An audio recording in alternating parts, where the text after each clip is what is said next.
พี่น้องครับเคยไปโรงพยาบาลแล้วสังเกตเห็นคุณพยาบาลเขาเดินเขาวิ่งกันขาขวิดกันบ้างบ่ครับบางทีเราก็อยากจะถามอาการคนไข้ของพ่อใหญ่แม่ใหญ่ที่ไปนอนโรงพยาบาล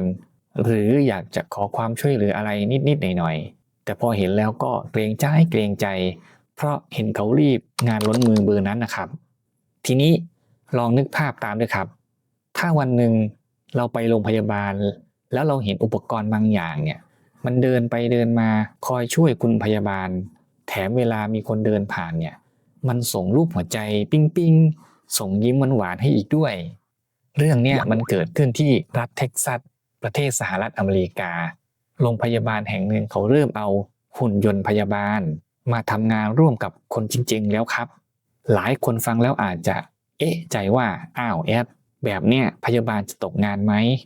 ที่สำคัญหุ่นยนต์เนี่ยมันจะมาดูแลผู้ป่วยอีหลีติมาเดี๋ยวแอดจะเล่าให้ฟังด้วยครับเรื่องของเรื่องมันมีอยู่ว่าที่โรงพยาบาลแห่งหนึ่งชื่อว่า Odessa Regional Medical Center อยู่ที่รัฐเท็กซัสสหรัฐอเมริกาเขาเพิ่งเปิดตัวพนักงานใหม่แกะกล่องมีชื่อน่ารักน่าเอ็นดูว่าน้องม็อกซี่น้องไม่ใช่คนเด้อครับแต่เป็นหุ่นยนต์บริการสูงประมาณ150เซนติเมตรแต่น้ำหนักตัวเนี่ยไม่เบาด้วยครับเพราะหนักถึง136กิโลกรัมครับผมตัวใหญ่ล่ำบึกแข็งแรงทนทานสุดๆเจ้าม็อกซี่เนี่ยโรงพยาบาลเขาไม่ได้เอามาตั้งโชว์โกโก้ด้วยครับแต่เขาจ้างมาทำงานจริงๆโดยตอนเนี้ยเขามีอยู่ทั้งหมด3ตัวด้วยกันเด้อหน้าที่หลักของน้องม็อกซี่คือเด็กส่งของประจำโรงพยาบาลครับผมคอยส่งยูกยาเวชภัณฑ์ข้าวของเครื่องใช้ต่างๆรวมไปถึงสิ่งส่งตรวจจากห้องฉุกเฉินไปยังห้องแลบเดินว่อนกันทั่วตึกตลอด24ชั่วโมงไม่มีบ่นเหนื่อยไม่มีบ่นหิวไม่ขอหยุดพักด้วยครับผมทีนี้หลายคนเนี่ยอาจจะสงสัยว่าอ้าวแล้วหุ่นยนต์มันจะมาเดินยังไงไม่เดินชนเตียงคนไข้หรือหลงทางในโรงพยาบาลหรือเปล่า คือมันเป็นอย่างนี้ครับพี่น้อง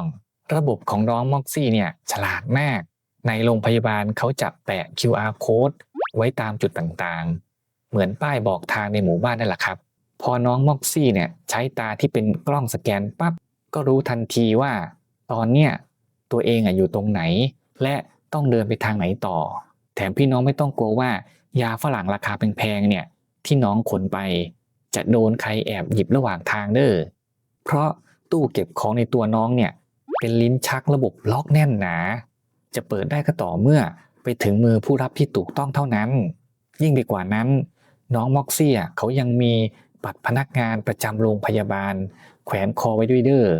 เวลาจะเข้าออกประตูเนี่ยหรือห้องที่ล็อกไว้เฉพาะแพทย์พยาบาลบัตรเนี่ยก็จะคอยสแกนผ่านประตู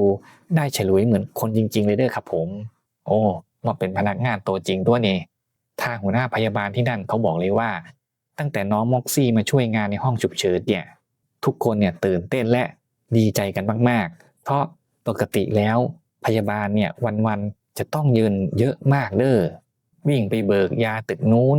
วิ่งเอาผลเลือดมาส่งตึกนี้พลังงานเนี่ยหมดไปกับการเดินส่งของรับของนี่แหละครับแต่พอน้องม็อกซี่มารับหน้าที่นี้แทนคุณพยาบาลก็มีเวลาเหลือเฟือ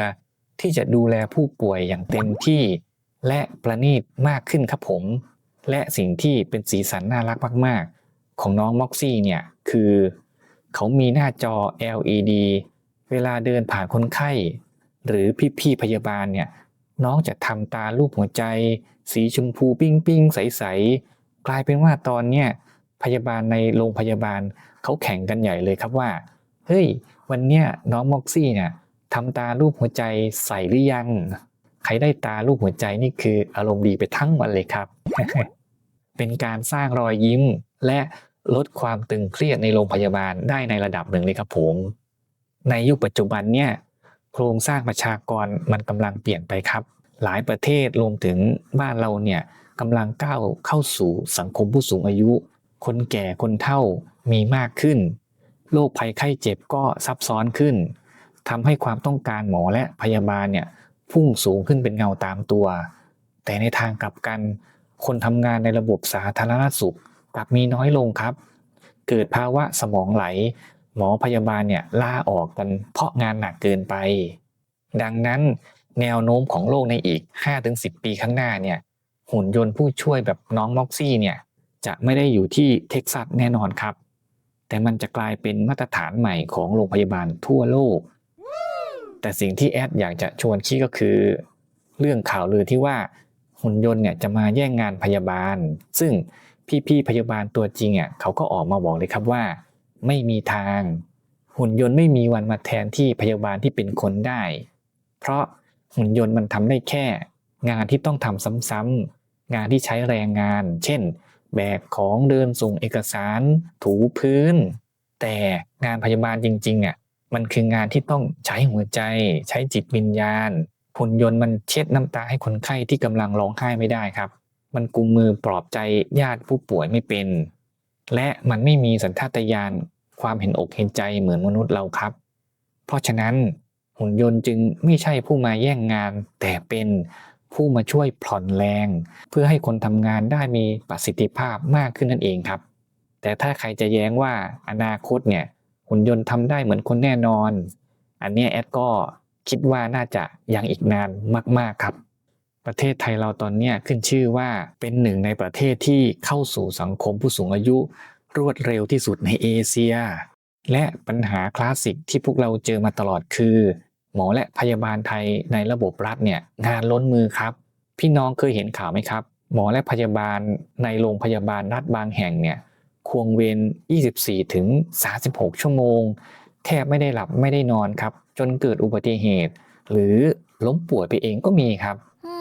ถ้าประเทศไทยเราเนี่ยเริ่มมีการนำหุ่นยนต์หรือระบบกึ่งอัตโนมัติแบบนี้มาใช้ซึ่งตอนเนี้ยโรงพยาบาลใหญ่ๆในกรุงเทพหรือโรงพยาบาลมหาวิทยาลัยแพทย์บางแห่งก็เริ่มทดลองใช้หุ่นยนต์ส่งยาส่งอาหารบ้างแล้วด้วยครับแอดคิดว่ามันจะช่วยลดภาระงานของบุคลากรทางการแพทย์ไทยได้อย่างมหาศาลเลยครับผมแต่สิ่งที่เราต้องตั้งคำถามในวงกว้างคือ